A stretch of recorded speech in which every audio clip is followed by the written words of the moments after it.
Nilikuwa nafundisha kuhusiana na mwingiliano wa nafasi ya sayari katika anga la sasa. Nilikuwa nafundisha habari hii katika sura ya 6 darasani. Nilikuwa nafundisha sura ya 6 hii darasani, ambayo tunajifunza habari ya mitetemo ya kiroho kwa undani. Nilikuwa nafundisha mwingiliano wa nafasi ya sayari katika anga la sasa, ambayo inaitwa transit. Lakini nilikuwa nafundisha habari ya nyumba za unajimu, houses, uhusiano huu wa vitu vitatu na maisha ya kila siku. Baada ya kuwa nimefundisha habari hiyo darasani, alitokea mwanafunzi mmoja ambapo alikuwa ameuliza maswali kadhaa, kwa sababu nilikuwa nimeruhusu maswali. Muda mwingine ulimwengu unajaribu kuwasiliana na vitu vilivyopo duniani au watu waliopo duniani kwa kupitia mawazo ya watu wengine. Kumbe sasa habari hii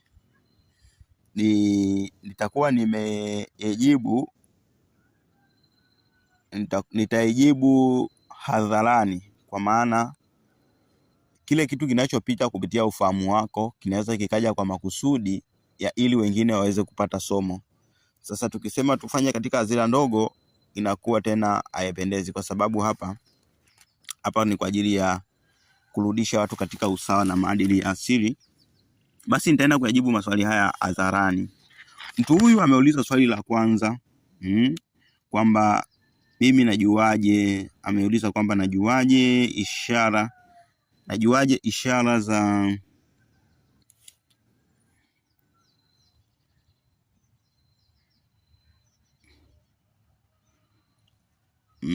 ameuliza swali kwamba mimi najuaje ishara za alama za asili zilizo kwenye mwili, vidoti na kadhalika. Maana kama isemekanavyo, kila kitu kipo kimahesabu, hakuna cha bahati mbaya. Kile ukiangalia swali hili, mtu huyu ameuliza katika kuchanganya habari. Mtu huyu ameuliza swali hili akiwa amechanganya habari. Hapa kuna mambo mawili katika swali lake. Amezungumzia habari ya ishara za asili au ulimwengu, lakini amezungumza habari ya alama katika mwili. Yaani kwa mfano ukuta mwingine na vidoti vyeusi na mambo kama hayo. Ndio kitu ambacho ameuliza hapa. Ameuliza hili swali, lakini lina maswali mawili ndani yake. Na kwa sababu nilikuwa nimegusia habari ya kuelewa ishara za ulimwengu, nadhani ndio akawa amepata swali hili. Hasa hapa nitakujibu katika namna mbili. Habari ya ishara za ulimwengu ni habari rahisi sana, na nimewahi kufundisha habari hii. Ambapo nilielekeza watu kwamba ni muhimu sana kudumu kwenye high frequency ili ulimwengu uweze kuzungumza na wewe. Na ukiangalia somo lingine nilikuwa nafundisha muda mrefu, nilikuwa nafundisha, mdau mwingine alikuwa ameuliza swali kwamba sasa mimi nawezaje kuonekana na asili? Nadhani majibu yake ni kwamba ni lazima uweze kujiunganisha nayo. Unawezaje kujiunganisha nayo? Ni lazima ufanye matendo safi. Uwe na roho safi, ambao ndio hiyo tunasisitiza kwamba mtu ni lazima udumu kwenye high frequency ili uweze kuzungumza na ulimwengu. Lakini kitu kingine ni kwenye masuala ya vyakula.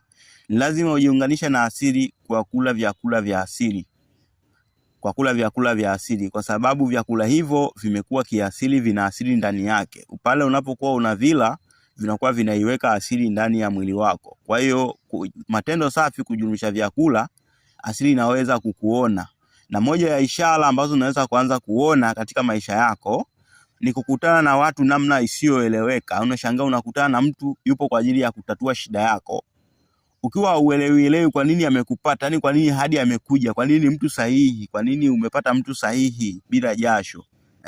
Basi hapo ndo tunasema kwamba ukianza kujihoji hivyo kwamba nimekutana na mtu fulani kimaajabu, hapo umeanza kuelewa ishara za ulimwengu, kwamba kuna kitu fulani ulikuwa unaomba kwamba naomba ulimwengu labda unijalie hiki na hiki na hiki na hiki, lakini anakuja mtu ambaye anaweza kukusaidia swala hilo.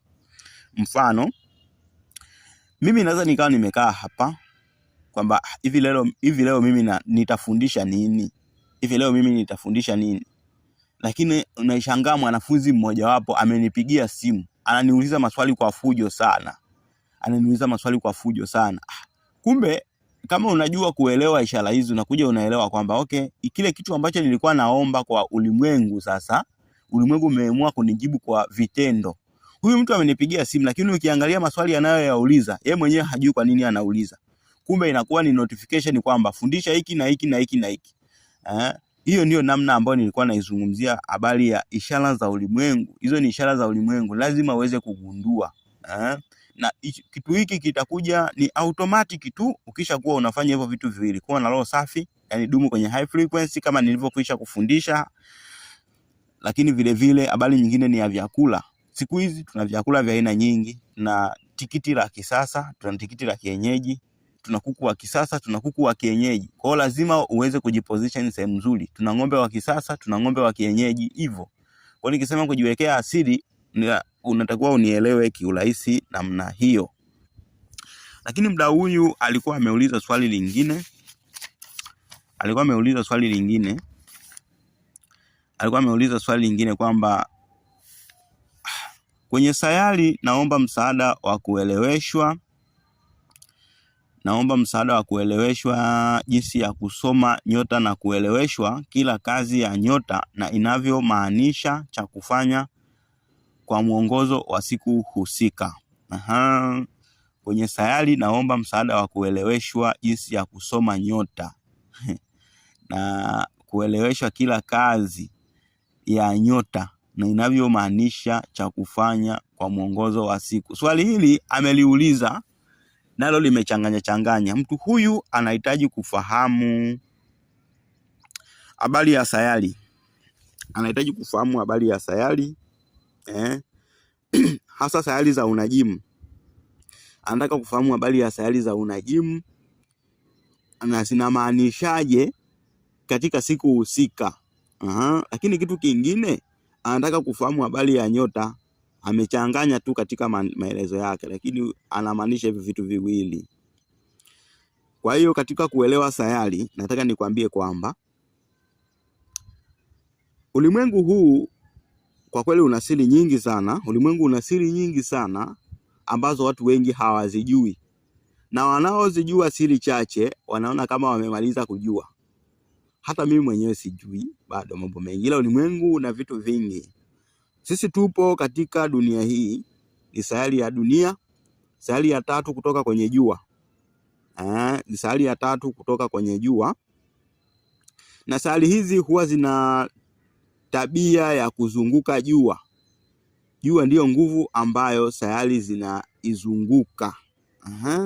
Kwa mujibu huo sasa, ikiwa dunia ipo na mambo yake haya, miti inaota, ina bahari inajisafisha, na kiroho tunasema dunia nayo ni kiumbe.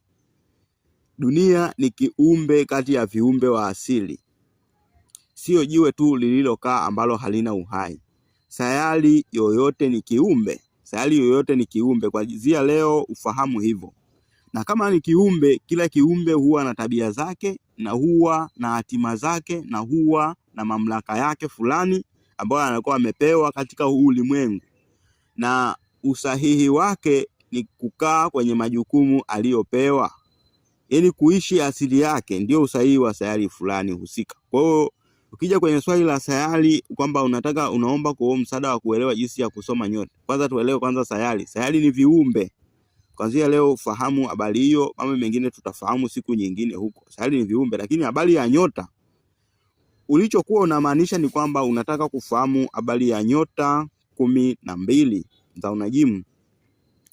Nyota 12, lakini kuna swali lingine la 3 naona linahusiana na hili. Alikuwa ameuliza kwamba pia kueleweshwa namna ya kusoma nyota, kuelewa jinsi ufahamu kwa mtu mwingine, kujua nyota yake na kazi inayomleta duniani. Swali lingine la 3 alikuwa ameongezea, anataka kufahamu makusudio ya mtu kuja duniani. Hilo ndio swali la 3, lakini habari hii ya nyota naimaliza hapa. Kama unavyoona kwenye kitabu hapa kuna nyumba 12 nilikuwa nimeziandika hapa, nyumba 12 za unajimu. Lakini nyumba hizi kuna Aries. Hii ni Aries ya kwanza. Hii ni Taurus. Taurazi, nyota ya ng'ombe. Hii hapa ni Gemini. Hii hapa huwa ni Cancer. Hii hapa afya, kazi, ubunifu. Hii ni Leo. Hii hapa tabia za kila siku. Kuna Virgo, Libra. Afya, mabadiliko ya kina. Taji, falsafa, Sagittarius. Hii hapa malengo, marafiki, jamii. Hizi nyota 12 zipo katika mpangilio hapa. Nitaenda kuzigugo hapa, tutaziona wote kwa pamoja. Unapomaanisha habari ya nyota ya mtu, ngoja nikuonyesha kitu kimoja hapa. Nataka nikuonyesha kitu kimoja hapa sasa hivi katika simu yangu hii. Nikuonyesha kitu kimoja hapa sasa hivi. Hapa sasa hivi. Take me back home.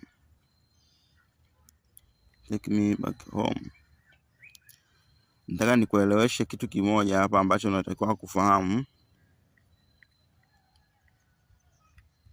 kwa utulivu mkuu.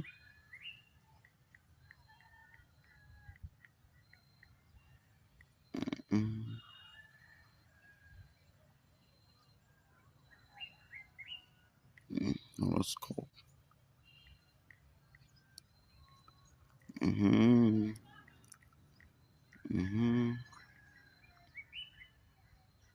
Sawa.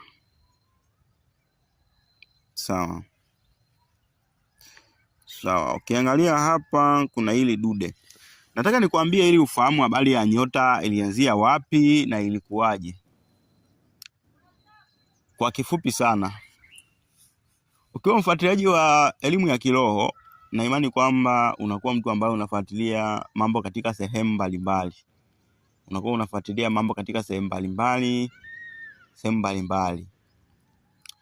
Huwa nafundisha namna mbili za kujua nyota au makusudi ya mtu au ya kujua habari ya nyota. Ni notes hapa na nataka kukuambia.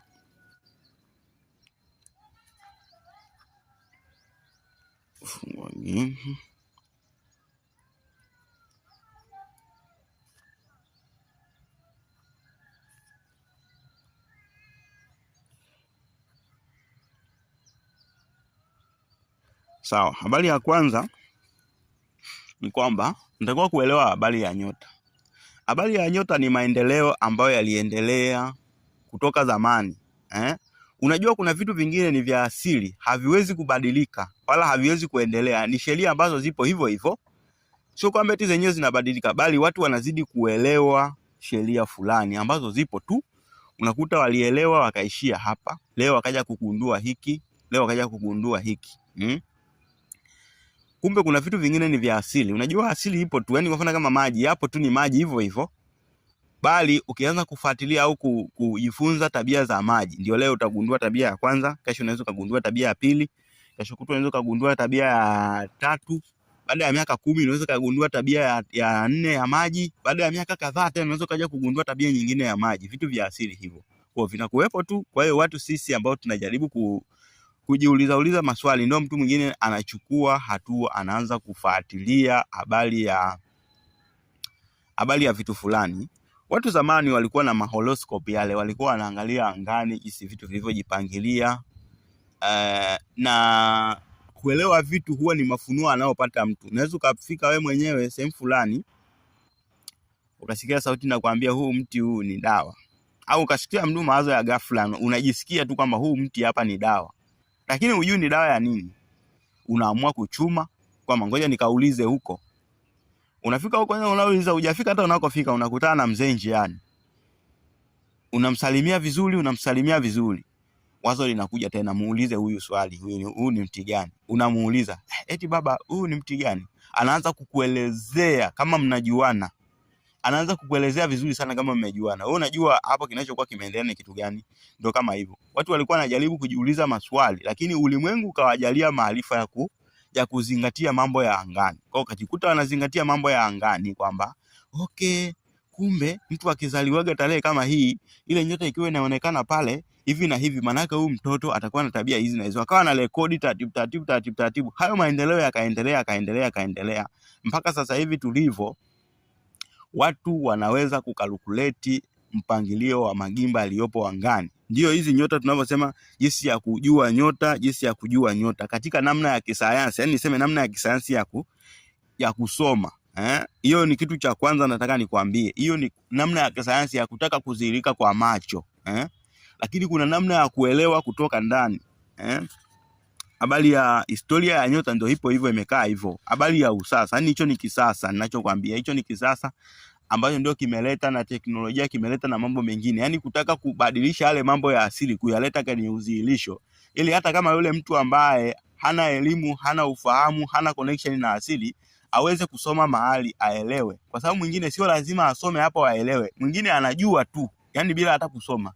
Ulimwengu unampendelea, anajua tu, maarifa yanamtilikia kichwani. Anapokuwa na swali fulani, basi mazingira anakuja yeye kuelewa swala hilo, analielewa. Hiyo ni habari ya historia ya unajimu na asili. Asili yenyewe. Kwa hiyo kujua nyota, kumjibu wa swali la huyu mtu kwamba anataka kuelewa sayari na anaomba msaada wa kujua na kuelewesha habari ya nyota. Ili uende kuelewa jinsi nyota inavyomaanisha cha kufanya kwa mwongozo wa siku husika, cha kwanza lazima ujue kwamba sayari ni kiumbe. Lakini cha pili lazima ujue kwamba nyota ni kitu gani. Hizi habari za nyota hizi, nyota ulioimaanisha wewe ni hizi unajimu wa mtu. Kwamba vile tunasikia kwamba nyota ya mtu ni hii. Sasa ukiangalia katika picha hii nimekuwekea hii geocentric view. Hii ni namna na mtindo ulioendelea wa kusoma nyota ya mtu kulingana na mpangilio wa vitu. Kulingana na mpangilio wa vitu angani. Sasa huwa tunaanza kuhesabu kuanzia hapa. Hii ni nyota hii hapa ni nyota ya kwanza, hii ya pili, hii ni ya tatu. Eti nyota ya kwanza ni nini? Ni kundi la nyota la kwanza. Hii ni kundi la nyota la kwanza, linaitwa Aries. Hii hapa ni ya 4, hii hapa ni ya 5, hii hapa ni ya 6, hii hapa ni ya 7, hii hapa ni ya 8, hii hapa ni ya 9. Hii hapa ni ya 10, hii hapa ni ya 11, hii hapa ni ya 12. Nyota 12. Hizi ni nyota 12. Hizi ni constellation. Haya ni makundi ya nyota. Nitakuwa uelewe. Haya ni makundi ya nyota. Kwa hiyo ukitaka kujua habari ya nyota ya mtu katika maisha haya ya kujua, ya kuona hivi tunavyoona hivi, kama unavyoona hapa, huwa tunaangalia hivi. Wakati mtu anazaliwa, jua lilikuwa kwenye kundi gani la nyota? Kwa mfano kama tarehe ya huyu mtu ambaye nilikuwa namwangalia siku moja. Ukiangalia hapa kuna Zesani. Hii hapa Zesani ipo kwenye nyota ya pili, Taurus. Ipo kwenye Taurus, ambayo ni nyota ya ng'ombe. Ambayo ni nyota ya ng'ombe hii. Ambayo ni nyota ya ng'ombe. Huyu ni ng'ombe, huyo kichwa cha ng'ombe. Ambayo ni nyota ya ng'ombe. Kwa hiyo huyo ni Taurus. Kwa hiyo unaangalia mtu wakati anazaliwa, muda na sekunde hiyo, jua lilikuwa wapi? Unakuja kuangalia kwamba okay, jua lilikuwa katika kundi la nyota. Lilikuwa linaonekana lipo katika kundi la nyota. Yaani ukiangalia hivi kutoka duniani hapa ulipo, yani ukiangalia jua linakuwa lipo kwenye kundi la nyota fulani. Kundi la nyota fulani ndio jua lipo usawa huo. Lakini kitu kingine ambacho watu naoneka, hiyo ndio inakuwa ni makusudio ya mtu aliyokujia duniani. Anakuwa na tabia za kundi la nyota ile zinazohusishwa na kundi la nyota hiyo. Kwa mfano ukija kuangalia hapa, Sasa hapa tunafanya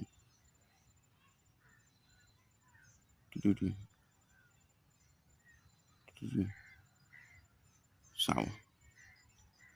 Hapa tunafanyaje? Ukija kuangalia hapa kuna mpangilio wa hizi. Taurasi ni nyota ya ngapi?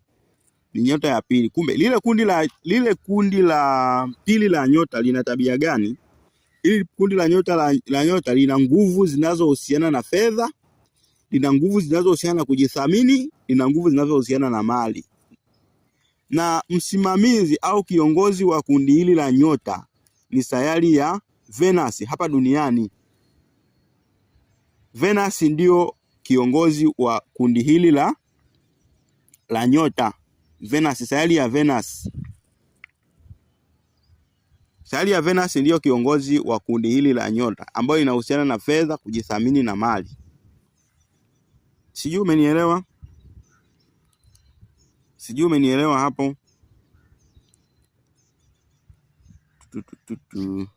Ya.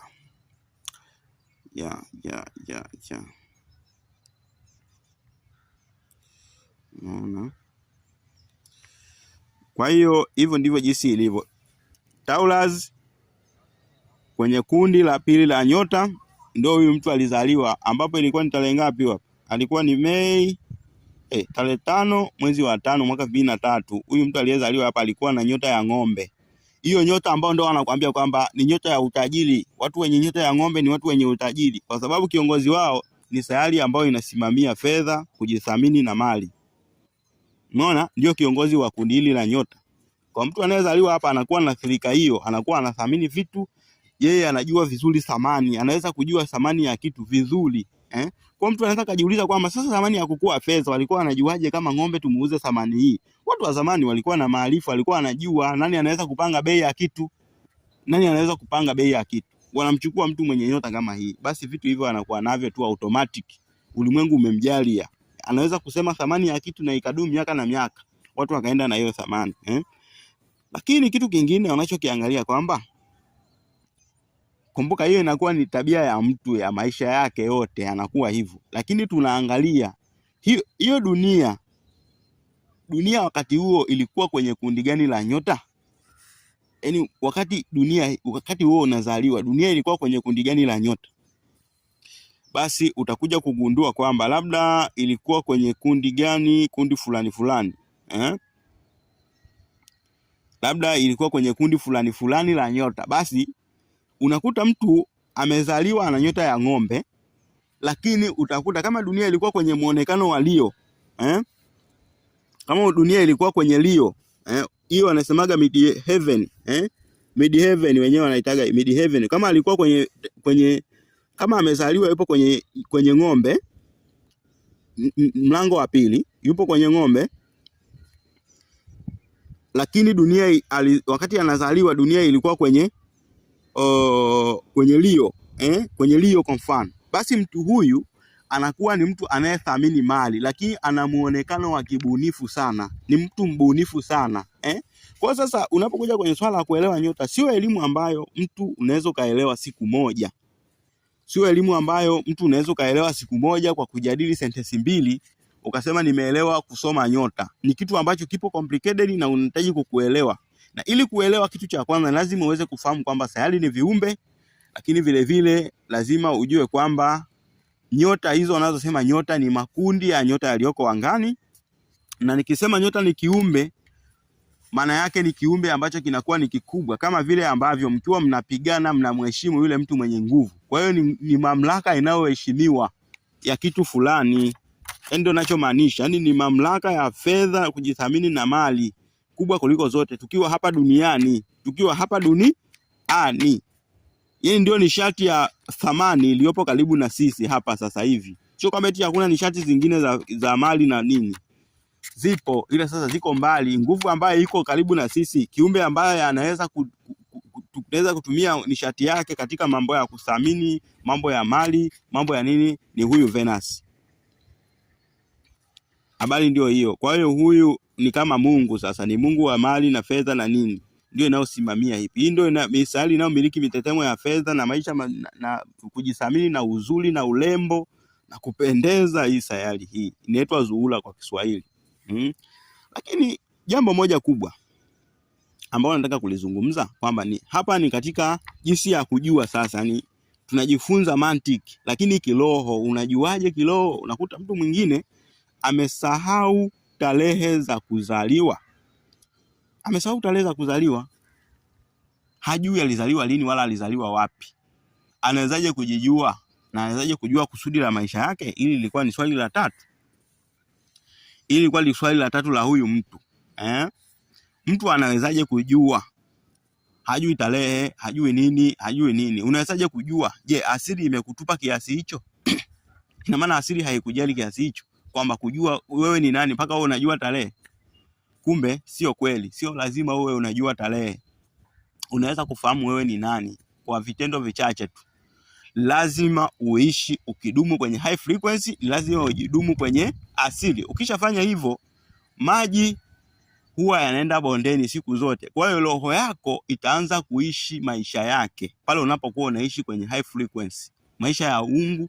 Ukidumu kwenye high frequency, utashangaa jinsi ambavyo watu wanakupenda. Kwa nini? Yaani utaanza kuona wewe mwenyewe katika maisha yako, nikoaga na hii mood, labda wanawake wananipenda sana. Nikoaga na hii mood, kama nafanya biashara huwa nauza sana. Nikiwaga na hii mood, basi huwa nina uwezo mkubwa wa kumfundisha mtu. Nikiwaga na hii mood na kuaga mwongeaji mzuri. Nikiwaga na hii mood na kuaga kiongozi mzuri sana. Kwa hiyo unaweza kujikuta unatambua jinsi ulivyo kutokana na wewe ulivyojiweka. Na hiyo sharti moja tu, udumu kwenye mitetemo ya juu. Ukidumu kwenye mitetemo ya juu, hiyo mitetemo ya juu inajisajili kwenye damu. Kama vile ambavyo mtu huwa anakuwa mlevi, ule ulevi unaingia kwenye damu yake, hawezi kuishi bila pombe. Kitu gani kinakuwa kinampelekea kwa neno kanywe pombe? Ni kwa sababu ile tabia ipo kwenye seli. Lakini akiacha baada ya muda fulani, hata miezi mitatu, seli zingine zitazalishwa za kutokutaka pombe. Za kutokutaka pombe. Na hata kama akija kurudia pombe, basi atakuwa amejilazimisha, tofauti na ilivyokuwa zamani alikuwa anaenda tu. Atakuwa amejilazimisha kwa sababu kitu hicho anakijua. Lakini akiamua kukaza, anaweza akatoboa akafika mbali, kwa sababu seli zingine zinakuwa zimeshajizalisha. Kwa pale unapokuwa unajisikia vizuri, unapokuwa umekaa kwenye high frequency kwa muda mrefu, unajikuta unadumu katika frequency hizo, na tabia hizo inajisajili kwenye damu, inakuwa ni tabia yako. Basi roho yako inaanza kutoka, yani kumbukumbu zile zilizolala kwenye damu zinaanza kuamka. Yani unakuwa wewe yule. Kama wewe una kipaji kizuri cha michezo, kinaibuka. Unaweza kukutana na watu wanaopenda michezo. Unaweza kukutana na mtu anakuambia, ila wewe, yani wewe ukifanya hivi na hivi na hivi.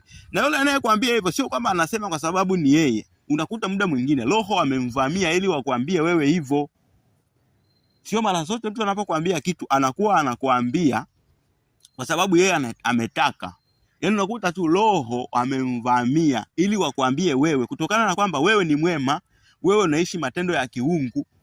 Na Mungu kama tunavyomjadili, asili kama tunavyojua inapendelea vitu vyake. Asili ni njema siku zote. Asili ni asili njema na tukufu. Ukiachana huu ukengeufu na ukinyume uliotapakaa, ila asili ni kitu ambacho au kilazimishi kukifanyia kitu, wala haipendelei, wala haina kumlazimisha mtu wala kumshinikiza mtu. Ukiwa unastahili, asili itakupa, haibagui. Yani asili haibagui, ukistahili inakupa. Ukiishi matendo yaliyo mema, utakutana na watu walio mema, watakusaidia, watakufikisha pale, watu ambao kwamba lakini mimi nitafikaje sehemu fulani. Utashangaa umekutana na mtu wa usafirishaji, mtu wa nyota ya usafirishaji, anakuonea huruma na kupeleka hapa, anakuongelea hapa, anakuendelea hapa, anakuelekezea pale, anakuelekezea. Hapo unasema huyu mtu mbona sijamlipa? Kumbe ni kwa sababu ya wewe ulivyokuwa unaishi. Yaani jinsi ulivyoishi, ulimwengu unaamua kukupa kile unachokuwa unakitaka. Ukiwaza tu inakupa. Ndivyo jinsi ilivyo. Ndivyo jinsi ilivyo, unavyoweza kujijua na kuishi maisha yaliyo yako.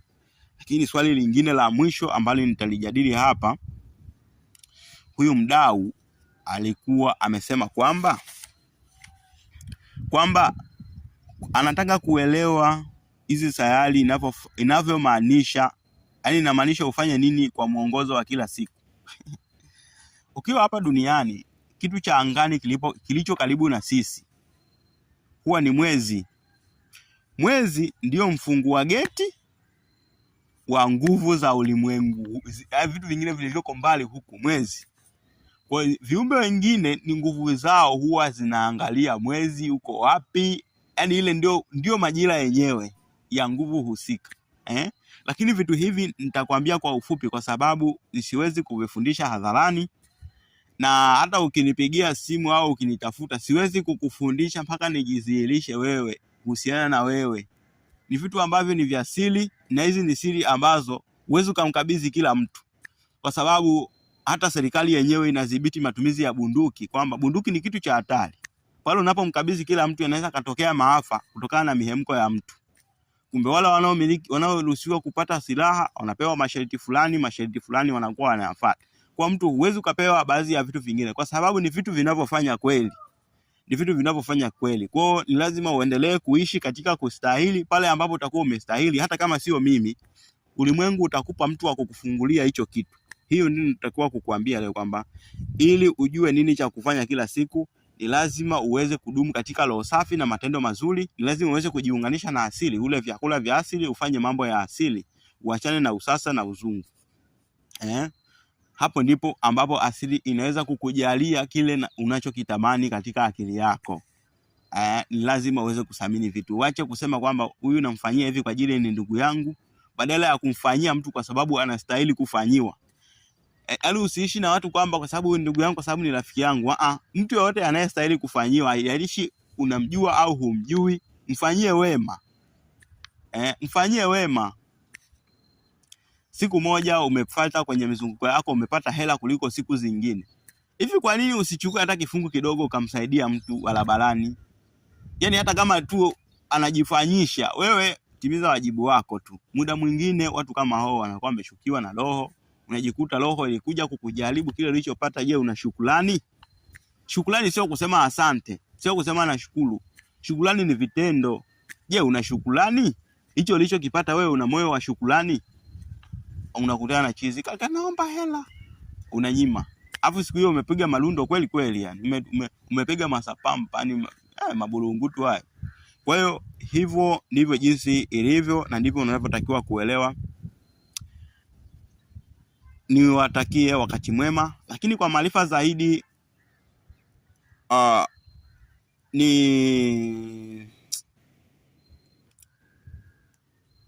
kuna kitabu cha Mitetemo ya Kiroho. Kuna kitabu hiki hapa cha Mitetemo ya Kiroho.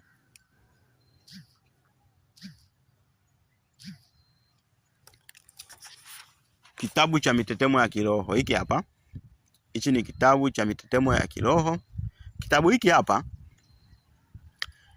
hiki hapa kina msingi, yani kina elimu ya msingi ya kiroho. Unaweza kujiuliza kwamba, unaweza kusema kwamba hata baadhi ya mashehe huwa nawasikiliza, wanasema kwamba ukitaka kumuita pepo kwa nia njema, hakikisha wewe ni msafi. Wanakuambia hakikisha wewe ni msafi. Wale mashehe wale wanakuambia hakikisha wewe ni msafi. Wanasema hakikisha wewe ni msafi. Ukiwa wewe utakuwa msafi, ukiwa msafi, basi roho anaweza kukutii kwa usafi huo. Na mwingine nilimsikia anaitwa Manyanda African Power, akasema hakikisha wakati unamuita kiumbe unakuwa na high frequency. High frequency ndio hiyo roho safi. Kwa hicho kitabu kitakufundisha habari ya roho safi na habari ya kwenda kinyume na asili. Yaani uovu ni upi na wema ni upi ambao unatakiwa kuwa, na upo katika namna gani, uchawi uko vipi, frequency ziko vipi, sijui roho fulani ziko vipi, sijui mababu wako vipi, nguvu za kimungu ziko vipi. Hichi kitabu kinakufundisha, kinakuelekeza yote haya. Kinakuelekeza. Kwa ni kitabu cha msingi ambacho mtu unatakiwa kuwa nacho. Mtu mwingine unaweza kawa umekinunua unakiweka ndani. Hichi kitabu ni kikubwa sana, ni kikuu. Kimeandikwa katika namna fulani, unaweza kusema ni namna ambayo haieleweki, lakini kimeandikwa kikodi, kwa sababu asili yenyewe inahitaji ulinzi kwa kweli. Kwa sababu wewe hapo ulipo unaweza kuwa unaishi na mti fulani hapo, mti ambao ukiuchukua ukichanganya na mtu mwingine ukaenda kuoga, basi unakuwa unanukia tu fedha. Lakini unakuwa haujui, hauwezi ukajua. Kwa hata kitabu hiki kipo kimkakati, au utakiona kimechanganyikana Kiswahili na Kiingereza sijui ni nini, lakini hichi kitabu kimeandika kodi, kimeandikwa yani kina kodi za kiroho ambazo zipo zinaonekana kwa macho, yani hakina uficho mwingi. Kwani kitabu fulani ambacho kinaweza kukutoa sehemu moja kikakupeleka sehemu nyingine, na watu wameleta majibu ya kitabu hiki. Kwa kweli hichi kitabu sio Biblia, lakini kinaweza kikakuongoza jinsi ya kuelewa Biblia, kinaweza kikakuongoza jinsi ya kuelewa dini fulani, jinsi ya kuelewa maarifa fulani ya kiroho, jinsi ya kuelewa dawa aliyokupa mganga wako, inaweza kikakueleza jinsi ya neno fulani kwenye Biblia linasema hivi, lina maana hivi. Hichi kitabu hiki jinsi sijui Qur'ani imeandika vipi pale haujaelewa nini na maana gani kiroho, hichi kitabu kitakwambia muktadha wa mambo ya kiroho, kinakwambia ajenda zote za kiroho jinsi zilivyo. Basi niseme asante kwa kudisikiliza, kwa kuwa na mimi wakati wote huu. Lakini huwa napenda kuandika hapa namba za simu, nitaka nisahau. Wewe wasiliana ili uweze kupata maarifa. 06 82 32 98 52. Hii ni namba ambayo ni vizuri ukawasiliana kupitia WhatsApp. Na kwa inapendeza zaidi. Wasiliana kupitia WhatsApp kwenye namba hii. Kupitia WhatsApp hii unataka kitabu, una swali, kwa maana muda mwingine unaweza kauliza swali likasaidia watu wengi sana. Kama swali hili lilivyoleta, kama maswali ya huyu bwana yalivyoleta elimu hii hadharani. Kuna mtu mwingine alikuwa ameuliza makundi ya nyota, lakini nimesha yaongelea wakati namuelekeza mtu huyu. Kwa hiyo limekuwa ni jambo jema sana. Niseme asante kwa mara nyingine tena.